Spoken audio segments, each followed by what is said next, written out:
Thanks for tuning in to No Wine in No Time. I'm your host Dave, and today we're talking about a black skin red wine grape by the name of Pinotage. Now, Pinotage is very specific to the country of South Africa, and that's actually where it got its start about 100 years ago. So in 1925, a researcher by the name of Abraham Isaac Pernald was working at the University of Stellenbosch there in South Africa, and he set out to cross Pinot Noir and Sanso.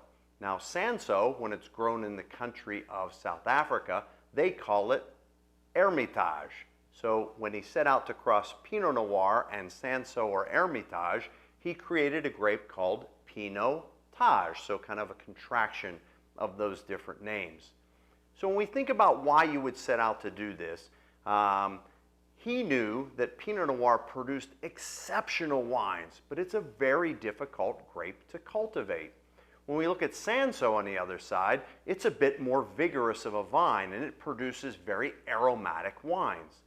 Both Pinot Noir and Sanso both have fairly thin skins and also lower phenolic compounds. So we thought by crossing them, maybe he could increase the phenolic compounds and make a more vigorous vine. And he certainly did. But why do we say that Pinotage is really just sequestered to South Africa, and why hasn't it made it around the world? Is it the climate, or is it the fact that it's a bit of an odd wine? So I think it's because it's a bit of an odd wine.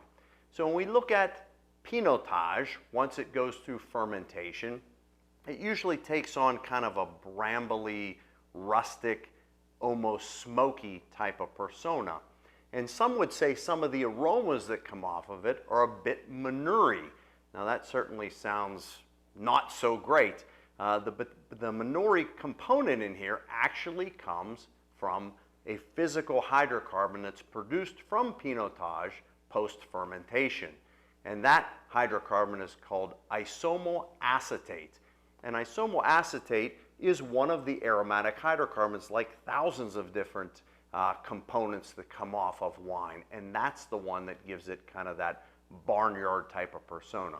So before you get turned off completely, this wine certainly has its place, not only on the table, but also on the grill. So when we think about all types of grilled foods, we think things like barbecued ribs, roasted pork tenderloin, even some leaner steaks. Pinotage is beautiful with those because some of the rustic flavors of the meat and certainly the smoky components pair quite well and complement this wine. So today, Pinotage is a very important grape in that country of South Africa, and of all the vines planted throughout the country, Pinotage takes up 7.5%, so a little less than 10% of all the vines planted in the country of South Africa. So let's go ahead and dive into one and see what you might expect if you went into your wine store and picked up a Pinotage. So the one I have today is from the Warwick family, and this comes to us from the Cape of South Africa. So if we take a look at it, the first thing that we notice is it's just semi-transparent. It's pretty dark, but you can just see hints of kind of ruby and garnet through the edges. If we swirl to liberate the aromas,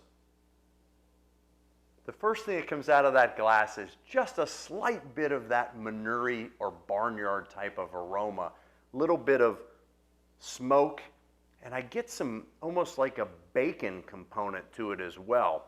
So once again, you're starting to see why this wine pairs so well with grilled food. So we can get past some of these aromas. They're not really that off-putting, and I don't want the theme of this to be that this is a dreadful wine, because it certainly is not. It just needs to have its place next to grilled food. So let's go ahead and give it a taste.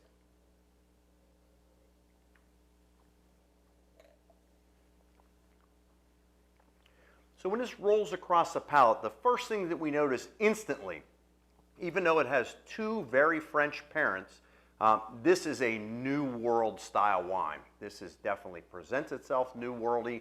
On the front side of the palate, I get plum, I get cherry. Mid palate, I get things like anise, The tobacco component comes in. The bacon component comes back in. We're starting to get that grilled flavor on the palate. A little bit of smoke on the back side of the palate, and I also get kind of a lingering finish of beautiful toasty oak. So once again, much more like a California type of wine than a French type of wine. So, and that's another reason why it pairs beautifully with grilled food. So I'm going to get back and enjoy a little bit more of Warwick's creation, and I ask that you come back next time, because soon you'll know wine in no time.